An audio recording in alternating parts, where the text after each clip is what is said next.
Ngayong araw, narito tayo sa isang lugar na minsang naging bahagi ng araw-araw na buhay ng maraming taga-Kalamba. Ang Walter Mart Kalamba. Pero ngayon, tahimik na ito. Sarado na at unti-unti nang ginigiba. Isang lugar na dati puno ng tao, saya at masasayang alaala. Ngayon ay isa na lamang alaala ng mga panahong lumipas. Hindi lang ito isang gusali o establishmento. Para sa iba, bahagi ito ng kanilang kabataan. Para sa iba naman, isa itong lugar ng bonding kasama ang pamilya, barkada o mahal sa buhay.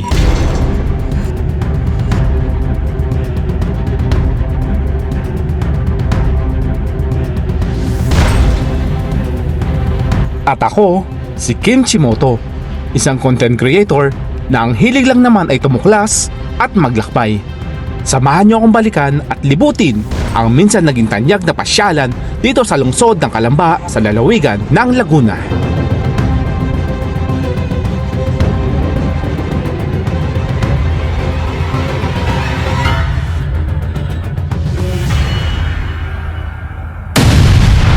Ito yung Walter Mart. Grabe memories ko dito. Subukan nga natin lumapit dito, pumasok. Walter Mart. Wala na talaga totally wala na. Yung mga nagpapala sa loob. Subukan nga natin kung pwedeng pumunta sa loob. Dami ko memories dito sa Walter Mart na to.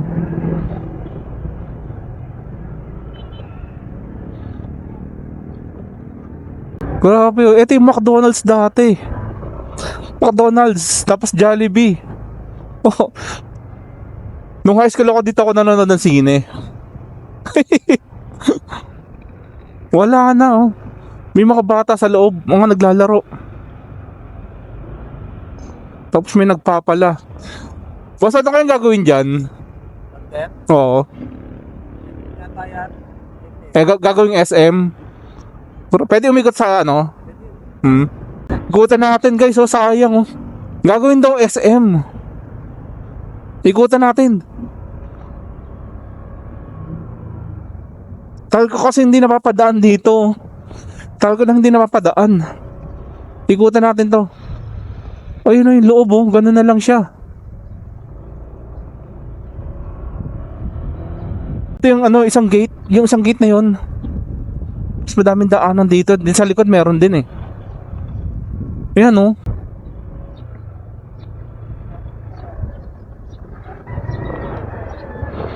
Gagawin daw SM. Tipak-tipak na rin. Siguro yung mga nasa loob kinakalakal na lang yung mga bakal. Tapos dito yung yung delivery station.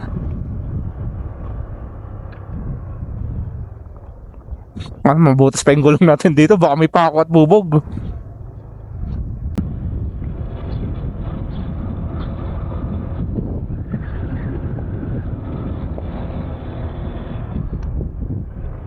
Tapos meron din dito daanan dati.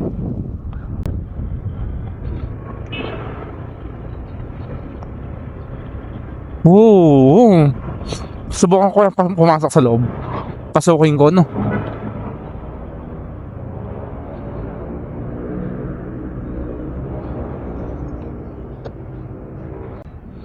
Pasukin ko. Wala naman daw nagpabantay Nagtatanong-tanong ako, wala daw Grabe memories ko dito sa lugar na to. Ito alam ko dati yung McDonald's. Tapos sa Jollibee dito kanan. Totally abandoned na siya. Pwede pumasok Dito na siya.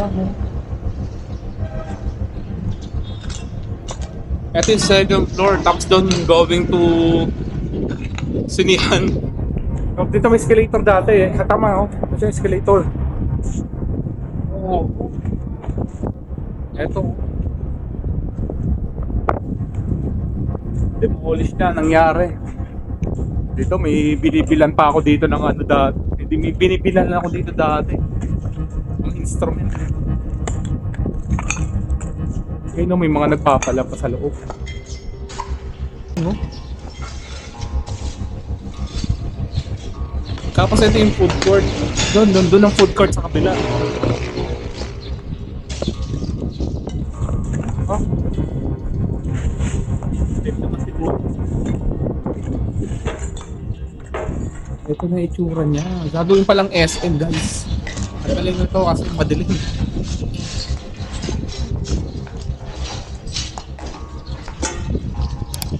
Yung mga tanso, durog-durog na. Anong gagawin dito? Anong gagawin? Anong ginagawa niyo dito? Kalakal?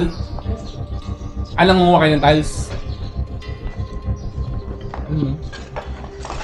Saan yung lugar? Alam ko ito yung food court dati. Tapos ito ay grocery. Supermarket.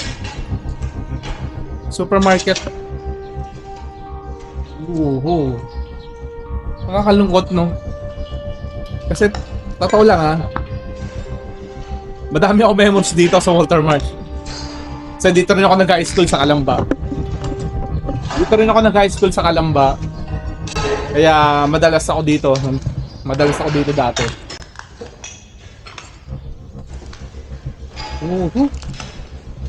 Ito yung supermarket. At ito dito, dumadaan kami dito. Tapos kumakain pa kami doon sa may inasal. Yung food court kasi masarap dito yung pagkain dati. Yung kinakain ako dyan. Totally abandoned na siya.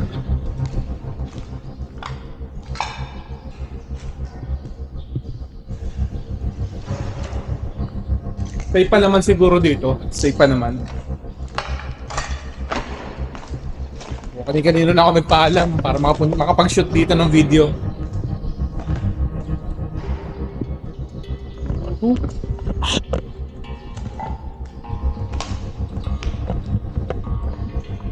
Ito siya. Part pa rin ito ng supermarket dati.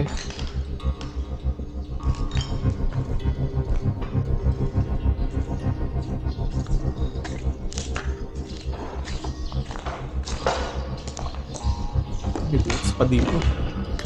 Ewan ko lang sa taas kung safe ang makita. O, try na rin natin. Ito siya, oh. Nagbabandalism na nga dito.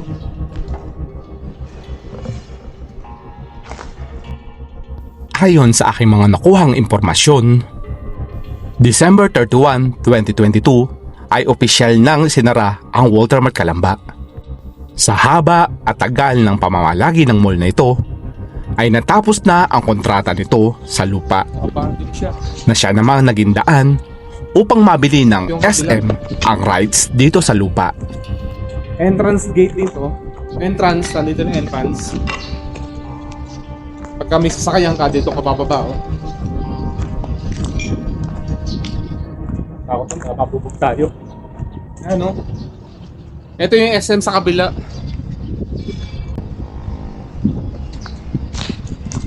Vandalism dito.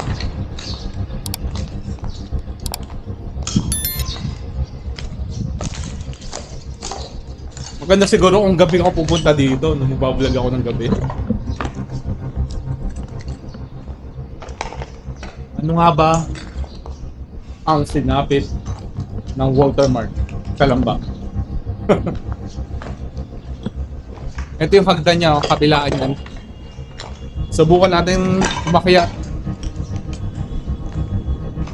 Kung kakayanin pa yung mga natutulog dito. Ano nga ba to dati? CR. Comfort room, ayan, oh. Natatanda ko na. Dito may mga binibili ako dito dati. Sa taas. Subukan natin makyat. Ang safe pa naman. Iba yung pagkakagawa kasi nito.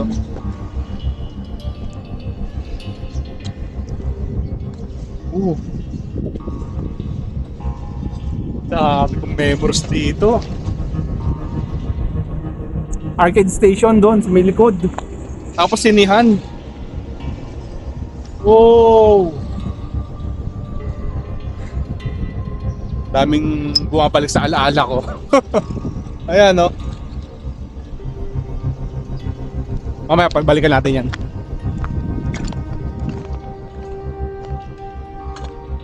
Solid.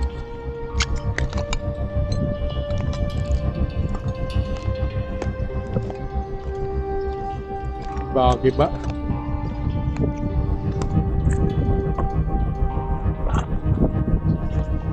Ito yung daanan ng mall. O ganun. Ito yung daanan.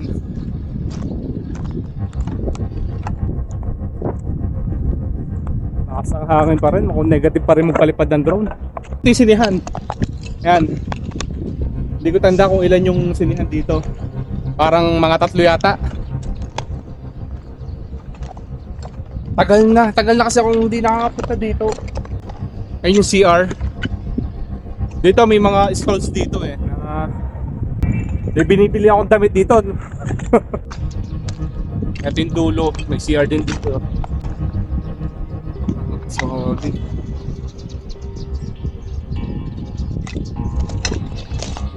sarado na talaga. Totally demolish. Madami akong memories dito sa Walter Mart.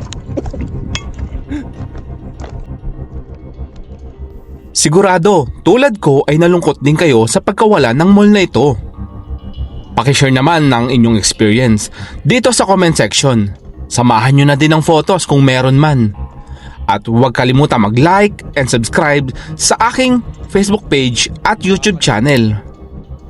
Oo nga oh. May nakakuha pa ako dito. Talagang classic housing ng Nokia. Ano bang unit to? Hindi ko natanda kung ano unit nito. Nokia, ito yung case. Yung mga kung ano na makikita nyo dito. Ano? Nokia case.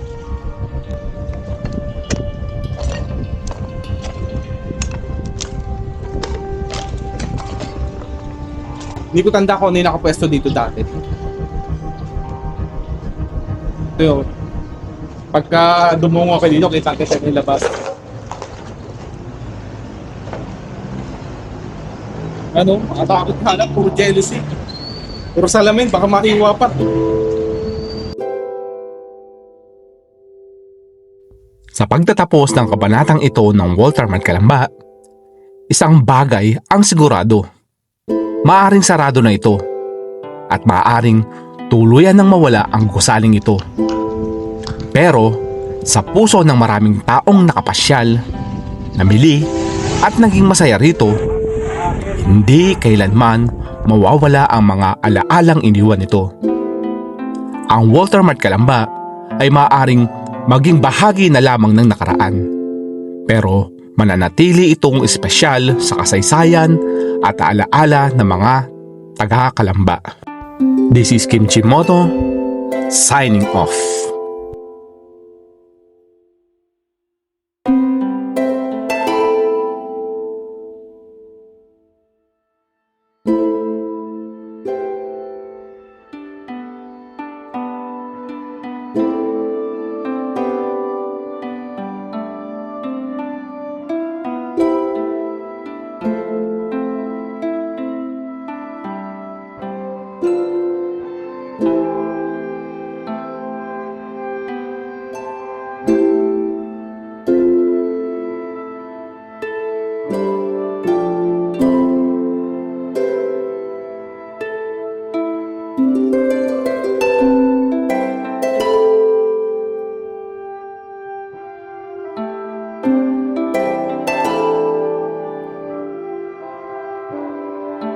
you